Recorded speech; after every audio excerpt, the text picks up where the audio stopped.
Do you have a tough exterior, Jinisha? Do I have a tough exterior? I don't know. I've just met you. I don't know. Why don't girls play sports beyond when it's not mandatory anymore? Pickleball has been an obsession. Can I leave?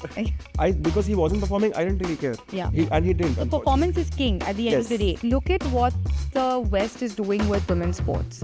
It's having a moment. WNBA, Yes. women's soccer, huge. And that's when I started to realize, as I was building the team and hiring, that I just could not find enough women to hire. Hello everyone, welcome back to the Sports Women's Podcast. My name is Vedika. I'm a former professional athlete, now working in sports, and I'm here with my co-host Dhruv. My name is Dhruv. I work in sports, majorly marketing and brand solutions and business and blah, blah, blah. But yeah, the business side of things, making it interesting. Today, we have somebody else who works on the business side of things. You have seen her raise paddles. You have seen her bid obnoxious amounts of money for players on auctions. And she's also the brain behind TSW. Jinisha is with us today. Hi. Hey. Nice to see you both. Yes. Nice to Thank see you you. for having me. Of course. My own podcast. We just thought it'll fit really well because you kind of wanted to be here and we were like, okay, sure, we'll make it happen for you. That's why we started this podcast. This introduction is also great because we're 2 days before the WPL auction, where I will be raising the paddle and bidding obnoxious amounts for women who absolutely deserve it. Yes, I do. So, yeah, that was a good segue. Awesome. Jinisha, can we start with a quick introduction about your background, what makes you you, and what's the brainchild behind all of the amazing sports things that you do? So I am the director at Capri Sports. Capri Sports owns and manages multiple sports teams and now is slowly but rapidly at the same time increasing the sports portfolio and other ventures that we're getting into. And TSW is one of those. My sports journey started at a very young age. I have always at some point in my life been into one or the other sport. Never competitively beyond district level.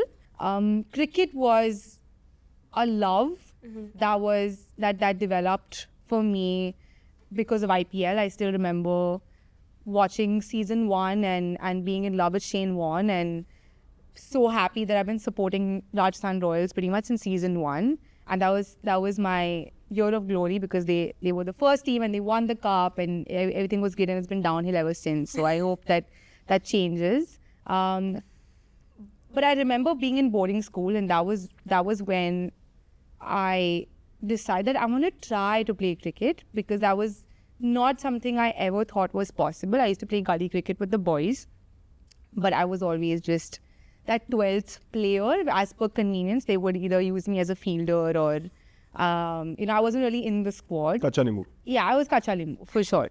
I don't know. In Delhi, they call it Kachi Biti. No, they don't. I Yeah, don't they even do. know what that means. Yeah, same thing. Kacha Nimbu. I don't know what he's talking Yeah, I about. don't either, but yeah, continue. We'll continue moving on. I wasn't sure if cricket was something I could even apply for because there weren't any other girls playing at the time. But it was the peak of my IPL craziness, and I wanted to go out there and try the sport that I watch and I follow.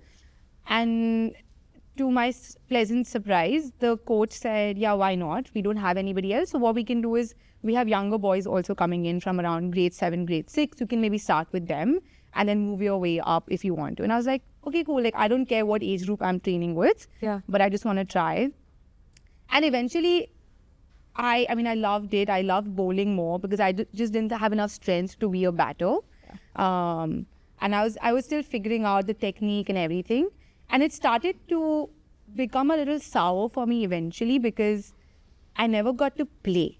Right. So I could train with them, but I could never play with them because physiologically our strengths are not the same. And the boys would have a whole schedule of when they were competing with other schools. And because I was in a boarding school, we had a lot of schools visiting us and there was lots of festivals happening and there was always a cricket tournament that I was on the side of organizing but never in the team. So eventually I started to rally up some girls and say, come on, let's try. Let's just do it within the school. Let's just have grade 10 versus grade 11 or whatever. Let's try. And that's when I started to realize that once the girls played it and they played with girls, that interest cultivated more, and they started to look at it as a sport that, yeah, like if I'm playing with other girls and our strengths are similar, then it's more of a even playing field, and we can get into cricket, and it's not just a boys' sport or a gentleman's sport that we've always known cricket for. It felt coming full circle when WPL happened, because growing up, had I, known about women cricketers and followed their journeys and had the kind of access that we have today through media and broadcast, I would have probably pursued cricket a lot more.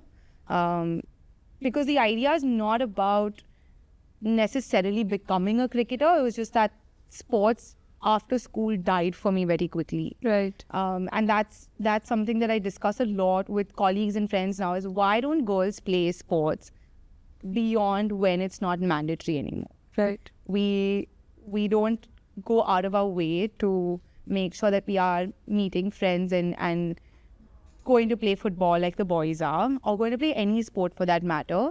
And which is why pickleball does that trick for me now, because I am playing a sport and I'm still meeting my friends, both girls and boys. Otherwise, sports has always been something you're doing with the boys, because a lot of girls have not felt actively engaged.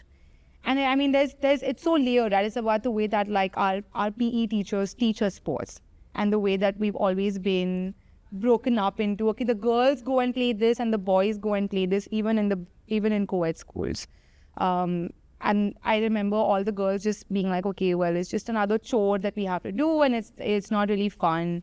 And we're having to fake interest to continue playing, but we don't want to. We just want to sit and have a free period out of it. Yeah.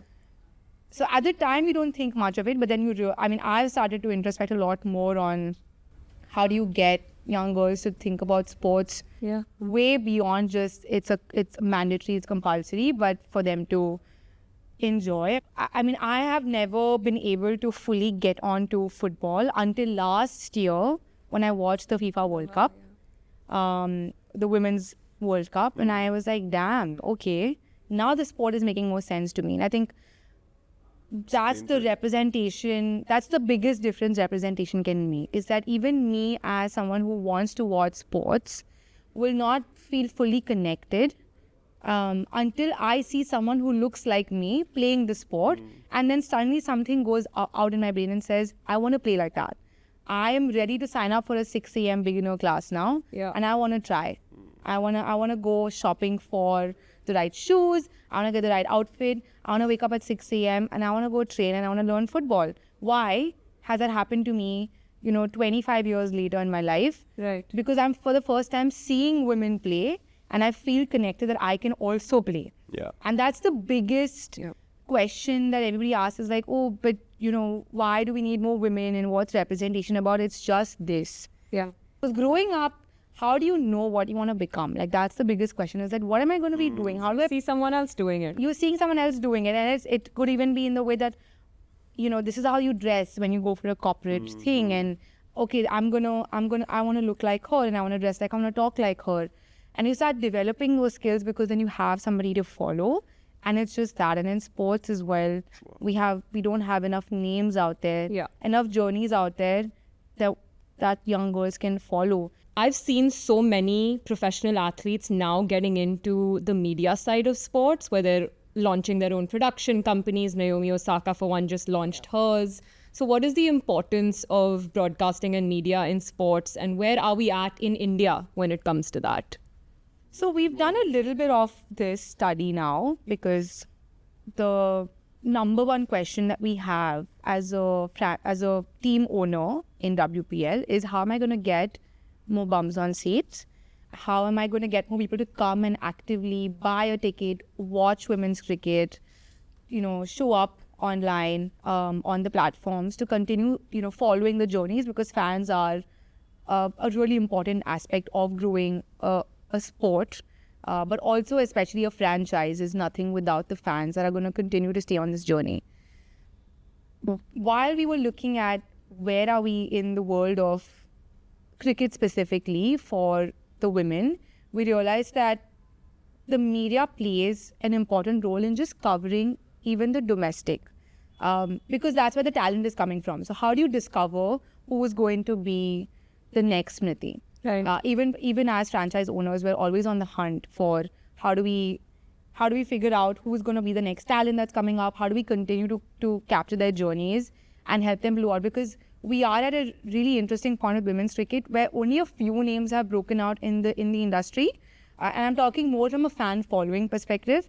There's a lot more that is to come. And even the players have become really aware of the fact that they need to be multifaceted. It's going to be tough for fans to go on and engage with them. And that was my pet peeve, I think, the first year after WPL got over, because you've now suddenly showcased a lot of talent. You've helped the fans recognize there are a lot of women out there that you can follow in women's cricket, and there was so much surprise for the number of people that showed up to watch day after day. Even for the weekday games, we had a huge turnout come for WPL. And then there's such a drop, because what's happening after WPL? Where am I going to follow their journeys? Can I watch more games? Can I see how the players are developing? Media plays an important role, but media is so democratized right now that it is amazing to even see that players can start building their own profiles. I mean, I follow your profile, right? The way you are doing it. The way Shikhar Dhawan has built a brand for his little goofiness that he does with Prithvi Shaw perhaps. The fact that media does not essentially mean houses, publications, and those people going after it, but also how much are we doing? For example, how much is a TSW as a we are also media at the end of the day, right?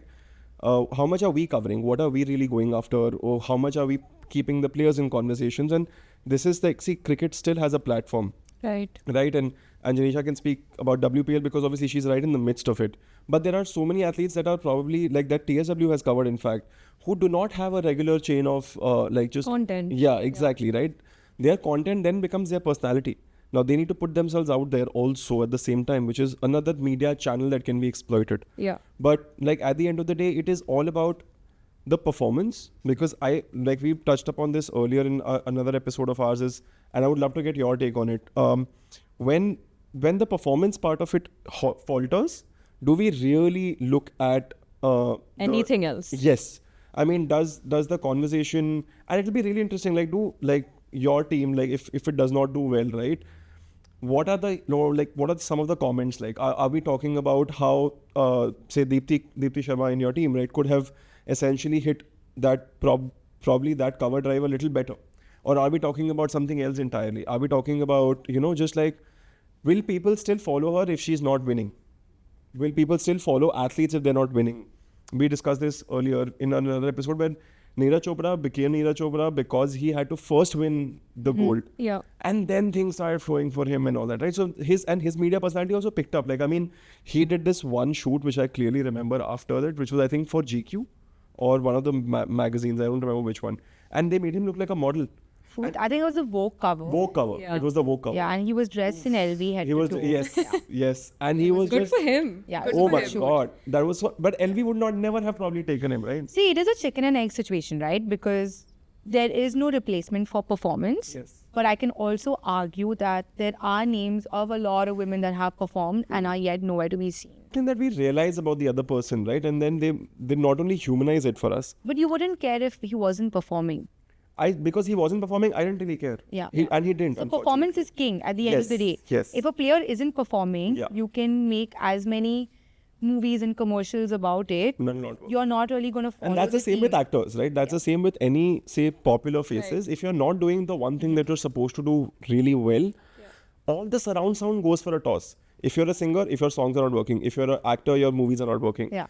Things, if what you're meant to do are not doing well, then people will stop really caring about other things. There is an anomaly here though.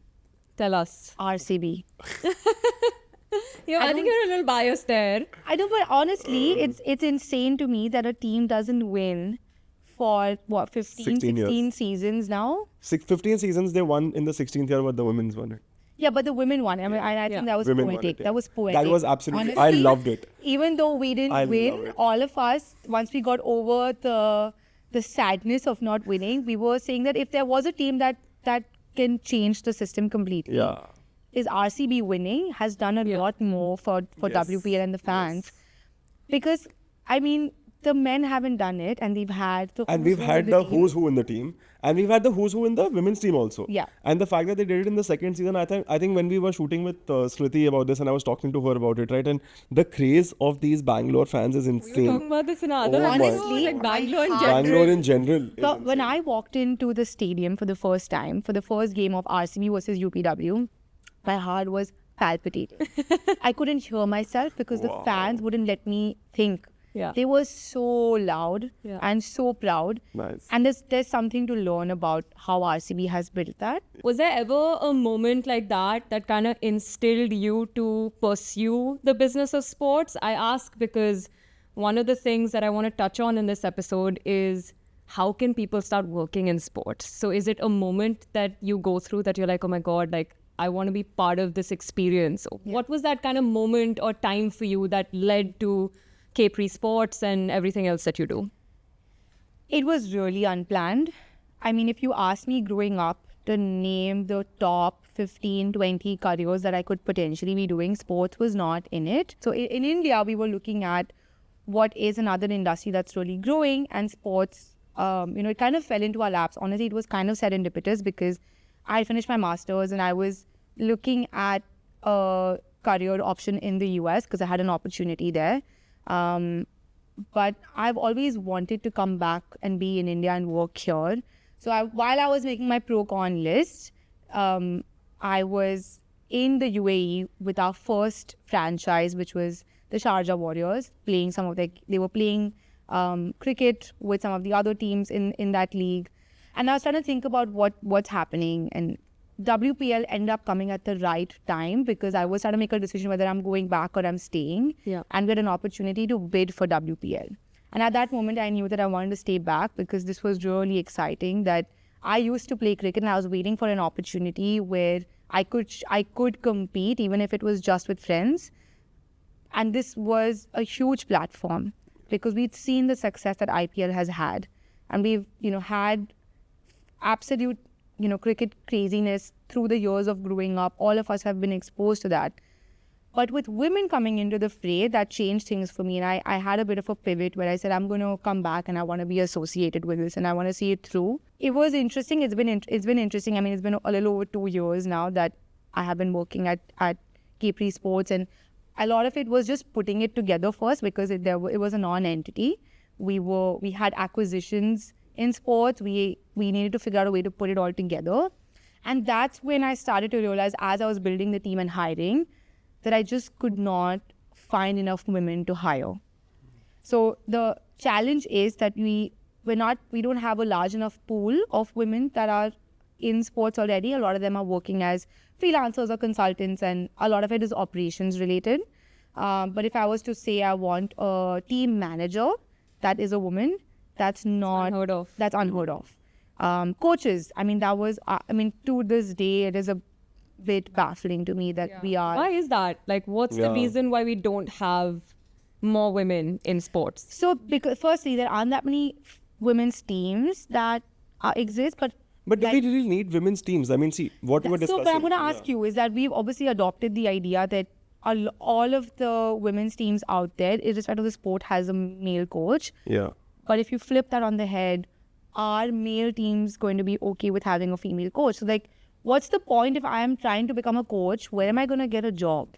Would you, Dhruv, like if you were you're on a football team, you Yeah. play football, if you had a female coach, for example, Yeah. like how would you or your team react to that? See, honestly, it is the coaching, right? We're here. It doesn't matter where it's coming from. If the person out there knows their shit, is somebody who's learned it, and can help us win matches. It doesn't really matter if it is a man or a woman or anybody else for that matter. I do think it's India specific. Look at what the West is doing with women's sports. It's having a moment. WNBA, Yes. women's soccer, Yeah. huge.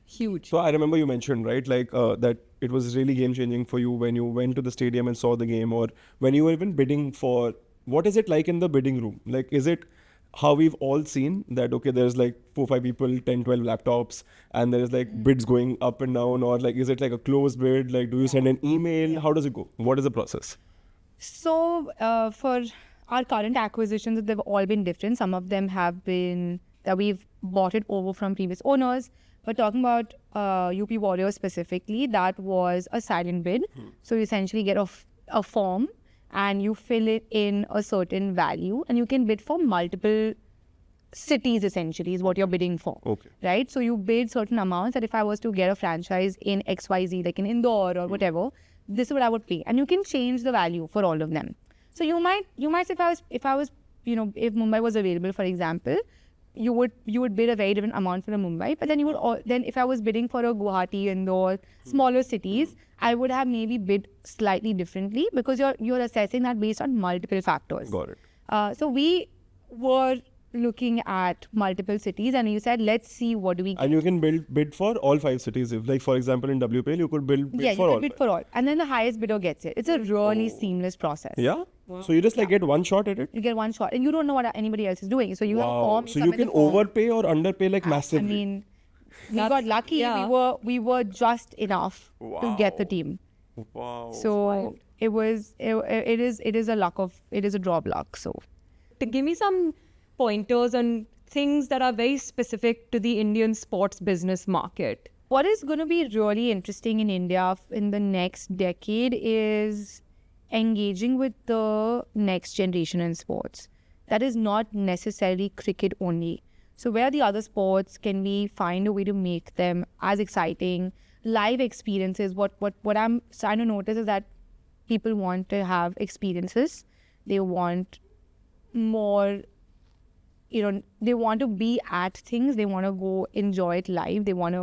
That's the next generation. They're not really keen about, okay, I'm going to be doing work and I'm going to put the game on the side on my screen and continue. So glad that shift is happening, away from the I only want to watch a 5-second highlight and that's it. It's definitely changing, partly because men's cricket is also really saturated. You're seeing far too much. There's so many leagues happening in the world. So you're not really missing out, right? At some point or the other, you'll catch a game, most of it on your screen. But with the other sports, we're starting, and especially with pickleball coming into the free, and that has actually highlighted a lot of things, because if you were to go on any of these apps where you can book courts, you're realizing that building complexes are having their own mini tournaments, and you're also having people come watch it. Yeah. So it's not just about at a pro level, but even at an amateur level, there's a lot more interest that's coming in from the smaller cities especially. But do we really want, for example, good segue. Luxury brands has been synonymous with tennis. Rolex has been synonymous with tennis across the board, right? I mean, everybody knows. It's developing more now. Now there are certain brands that fit certain businesses or certain audiences. Now tell me something, you are out there in the market, right, as well, trying to get, say, sponsorship deals and so on for your teams. You've done something similar, or at least you are aware of the tennis space. Is it a lot easier to get, or will a low-end brand ever see merit in investing in tennis, and will a high-end brand ever see merit in investing in cricket? Will it happen? For example, will a Rolex ever want to sponsor IPL, just like how Rolex sponsors all the Grand Slams, or is the watch partner for all the Grand Slams? See, we're comparing not only two different sports, but also comparing two different regions. Yeah. Tennis is still not that big in India. We had a league for tennis. It didn't really do that well. Cricket is different because cricket, there's this history with cricket for India. There is a lot of emotions that flow for when India first won the World Cup and what it meant for us and all of those things. But even with tennis, I remember last year I was in London during the season, and I saw all brands, right from your luxury brands to your high-street brands, cosmetics, have everything, everyone. It's got nothing to do with luxury or not, was talking or doing something related to the season for tennis. Yeah.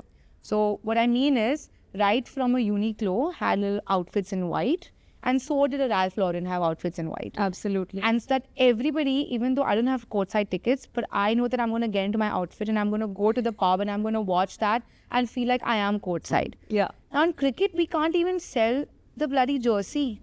The original jersey. As a merchandise. So it's two different audiences we're talking about, right? At the end of the day, tennis and golf are considered country club sports. Yeah. So people or young people have access to playing cricket more than they have access to Correct. playing tennis and golf. So brands obviously design their campaigns around the audience that they have. Yeah. And there's a significantly bigger audience of country club type people that play tennis compared to cricket. I think that's the way to see it. But then why can't we sell jerseys? Sorry. No, continue. Why can't we sell jerseys? This was the What is the first time that Adidas said that they had a really positive year. Because they say because World Cup because was they- in India. Because they priced it at 999. They also priced it at 999. They did. I think so. And you That worked also for them. had the quick e-commerce. I got my so I didn't know I was going for the finals until I knew I was going for the finals. I didn't have a jersey.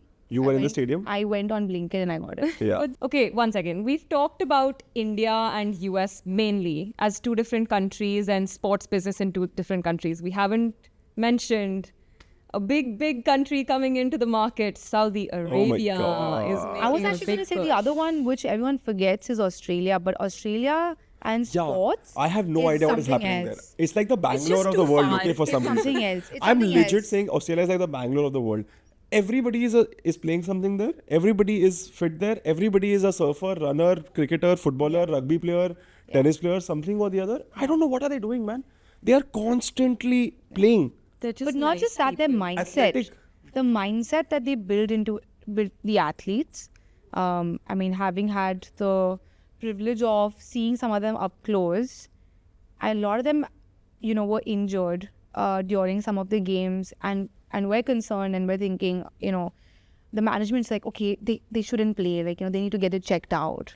And the player comes to me and said, what injury are you talking about? They don't want to address it because they think if there's a possibility that I'm not going to play, it's a non-starter. It'll heal itself. It'll be fine. Don't even ask me about it. And the competitiveness that I've seen in a lot of the athletes and the coaches, everybody that comes that comes from Australia essentially, it's insane. I mean, the culture, and like you said, it's not just about the athletes. Everybody behaves like they're an athlete. Yeah. So is it fair, just to put a bow on this part of the conversation, it's fair to say that a lot of the mindsets that we're talking about between India compared to the US, compared to Australia, compared to Saudi, while partly is money related also, is also just the way they're educated and brought up from a young age and how sports is viewed in those countries, correct? Absolutely. We all have very different, I mean, the three people in this room have very different experiences and perspectives on how Yeah. the industry for sports and women should be running. There's so much that's left to be done. But yeah, like different countries have different ones. Saudi Arabia is, but they are interested in. That's when they'll realize that when you say a career in sports, it doesn't mean just that you have to be an athlete. There's a million things that you could be doing, right from organizing the event, right from being on the analytics side where you're figuring out how do you scout the next player for your team. You have brands and sponsorship, marketing. You have a whole lot of things that you can be doing, including fashion. I think what's really exciting us is sports, women, and fashion, and where all of that comes together. And that will be, I mean, if you're interested in sports, there's a lot that can happen to you. Jinisha has given us the perfect segue into my next question. So I have a fitness page or like a Instagram page that I run. Started with fitness, now kind of discusses sports in general. And the biggest question that I get is, what's your height, ma'am? The second biggest question I get is how to land a job in sports. So given that all three of us have landed a job in sports, I'd love to get a little bit more of an idea on what's the starting point? How do you network? What are the areas or departments, some of which you mentioned right now, that people can work in? You can maybe talk about more on the marketing side and how you got that job. Sure. Tell me everything, and then I'll put it on Instagram. You also tell us about how you have done it. Yeah. Because to do it in another country where you don't after studying, is studying the only route to do it, or what do we feel about it? Like, do we feel that like sports management and studying, because you took that route, is that a good way of getting into it? No, Okay. I don't That's think it one is. route. That's one route that people do sign up for. And like I said, diverse experiences do have an impact. I have seen a lot of profiles work their way through first being part of ops, So operationally getting involved. So there may be a marathon which is being organized. So when you say ops, you mean event operations? Yeah, it becomes an event operations. It can even be team operations. A lot of people start with being operationally involved. So you're really doing The grunt work of running around, and then you kind of get a sense of how a team functions. And then they figure out there are certain departments that they really like. So we have a really interesting colleague who started her way with. She was working in events, and she got an opportunity to be on one of the large sport event organizing, and eventually found her way into the franchise. Was doing hospitality only, so which means managing guests, tickets, etc. But has a passion for fashion, and then got herself, started putting herself up for more responsibility, right from designing the kit, looking at photo shoots, how do we connecting with PR. So I think there is a way to work around the system as well, and finding a sweet spot between what you are doing and what you want to do. But you have to start somewhere. That starting somewhere could be depending on what your current experience is. If you're like fresh out of college, it will be grunt work and operationally getting involved and then working your way in. Because currently the system does allow for a lot of consultancy work, as we call it, where you work on from one league to another event. That's how people float around. Eventually they stick something. The other way of doing it is if you've already been working with a brand, or you've been working as a marketing professional, but you want to do it for sports, and you can very much apply those skills in sports as well. Yep. So finding skills that you already have, which could be applicable to any other business, and trying to make that shift. But I mean, I would love to hear from both of you about it. No, I think that see, you covered the sports of it at the core, right? You guys have, because you all have worked or you all are in the core of it. I come from the outside world of sports. So just for everyone to understand, there is core sports, which is essentially the team, the leagues, everyone is running around that. So you can have jobs there. But there's also an outer perimeter which is related to sports but is not directly the core sports. So for example, there's broadcast, there is an on-ground agency, there is partnerships, there is representation, there is athletes, management, and a bunch of other things, all right? So what happens is that when you're on the outer periphery, you will not be on ground wearing those dog tags. And, Dog tag. I like to I'm call sorry. them That's dog called a tags. credential. I like to Thank call you very them much. dog tags, guys. I know what it's called. Don't show your age. Don't say dog tag. I like to call them that because it is you always hold on to it. Lanyard, yeah. Yeah. So you are going to be I keep all of mine. That's precisely why I call it a dog tag. I got a Wimbledon one. I'm not going to keep it. Please don't call it dog tag again. So the dog tags that you get, essentially, they're called creds. Okay, so you have them around, so that is the one part of it. But then there is another part of it. So the other part of it gives you the opportunity to be more business oriented. It gives you the opportunity to be more around your skill sets, which are not directly related to the sport. For example, how I started off was just maybe an online gaming company. That's how it started.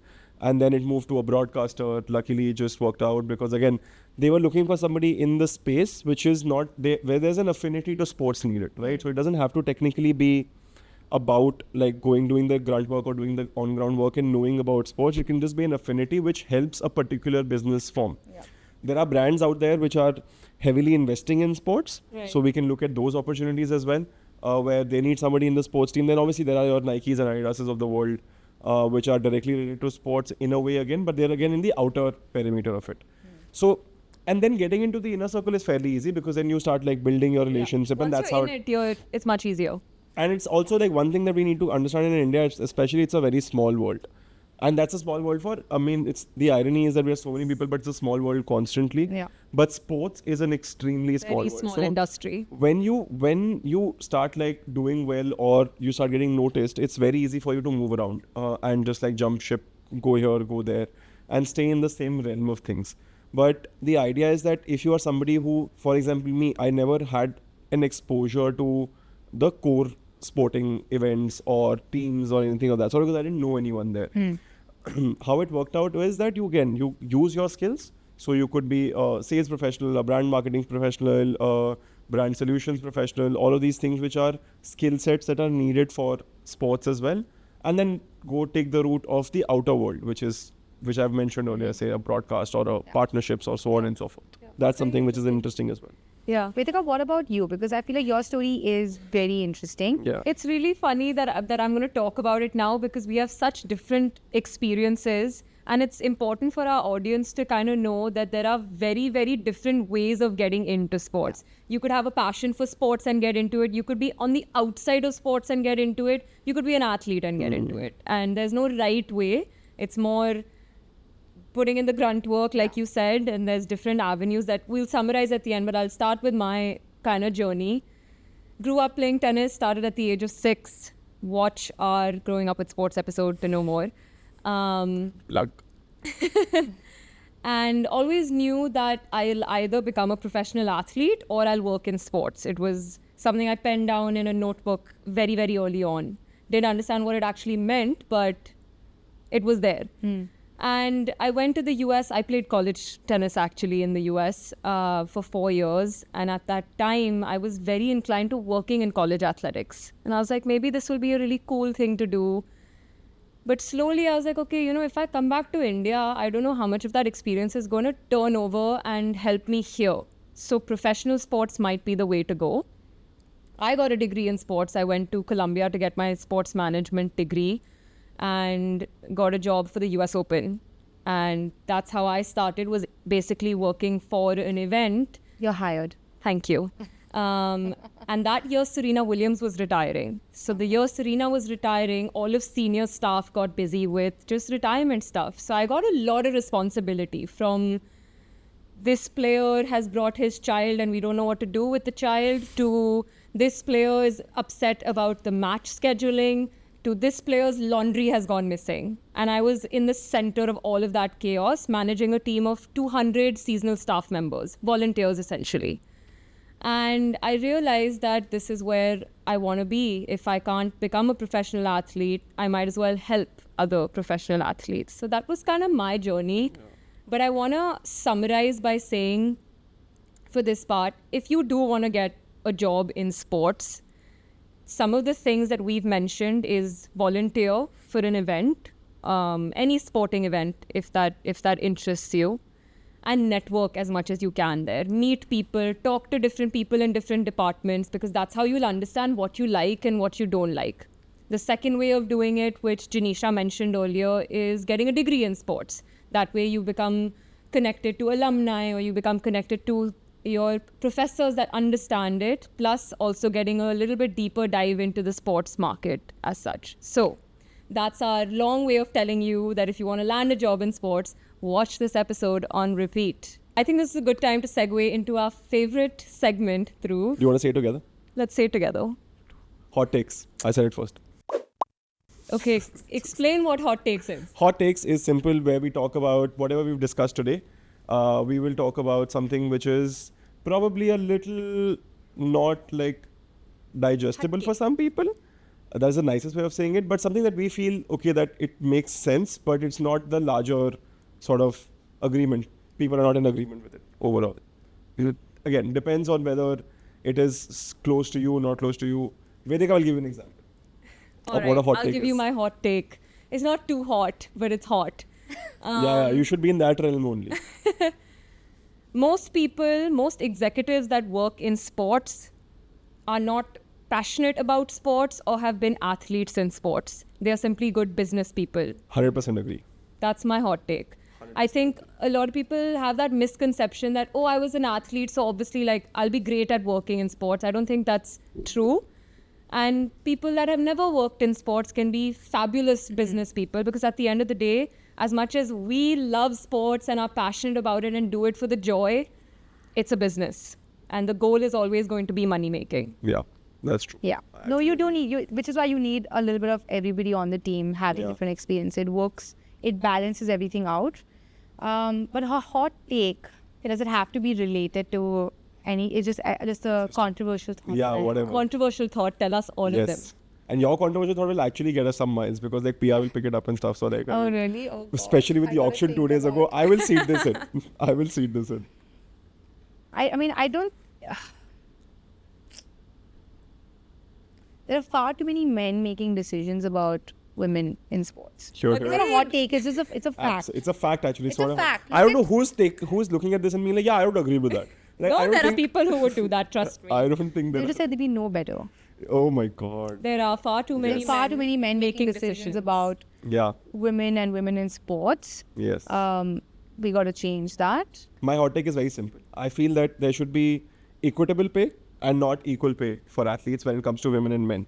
And that's majorly because you should be able to take back what you bring in and not really equal. Right now, why we are asking for equal is because in some sports in India, men are getting paid more than women or bringing in more revenue, and that's why the disparity has to be first bridged. But overall, if you see global sports also, if you see, say, tennis or if you see MMA, Ronda Rousey for the longest time was the highest paid athlete in UFC because she was bringing in the most revenue. Say a Serena Williams would probably bring more revenue as compared to a Yannick Sinner. Maybe, I'm not sure. 100% I feel. Why should they, okay, let's just talk about team sports. If we don't talk about individual sports, the US women's team should be paid 100 times more than the US men's team. They should not be fighting for equal pay. You're talking about soccer. Soccer. Football. Football. They should not be fighting for equal pay. If Jinisha's hot take gets proven correct and Indian women's cricket team starts making or brings in more revenue, they should be getting paid more. It's as simple as that. You bring in the revenue, you get paid more. If there is an obscure disparity between the two, then obviously you have to bridge the gap first. But that should not be the goal. The goal should be that, okay, we will get to a point where whatever brings in, they take it back. It's as simple as that. All right. What do we feel? Mic drop. I don't know if I fully agree to that because you're talking about we're forgetting that there are also systemic issues why women would not be able to bring in more revenue. Maybe yes, eventually there may come a time where you've been around for a while now, people know you and know the sport, follow the sport. We're not at equal footing to have that conversation. We're not at an equal point to even start comparing that. Can you bring in that much more? Yeah, that's so it's but having said that, the disparity needs to be bridged. Yeah, we need to come to a point where it feels like women have had enough exposure in the world of sports, and media and broadcast has been supportive of that, and now we can compare apples to apples on that regard. Maybe I had another example, and you can probably help me understand this, but say Sania Mirza and Mahesh Bhupati or Leander Pace, pretty globally recognized stars in India, tennis stars, right? They should not be ideally fighting for equal pay. They should be fighting for whoever can take back home more because they've achieved. And it's not like the men's tennis stars have or tennis athletes in India have gotten more opportunities or, I mean, there are obviously systemic problems in the culture that women have to fight to get into sports. But overall, I feel that if you've managed to reach a scale, then you should be really pushing, women should be pushing for more. It should be I don't want equal pay. I don't want to be paid how much I'm due. Yeah. That's what it should be. I mean, we have a long way to go. Yeah, 100%. But that's the ideal. That's the ideal goal. Yeah. I don't want to end this episode on we have a long way to go. I want to end it on, I hope this was helpful for everyone to kind of understand the business of sports and understand that it is definitely a viable business and something that you can get into. I promise you, we are clear examples of that. So I hope that was helpful and want to take a moment to say thank you to Jinisha for being on the pod today. Thank you for pleasure. Thank you for taking out time for your own podcast. It's so sweet. Thank you for something We that you should be started. thanking you for You started, being but here. it's being carried on by somebody else now. This is God. amazing. All right. Well, Yes, thank you everyone Thanks for a lot. tuning in.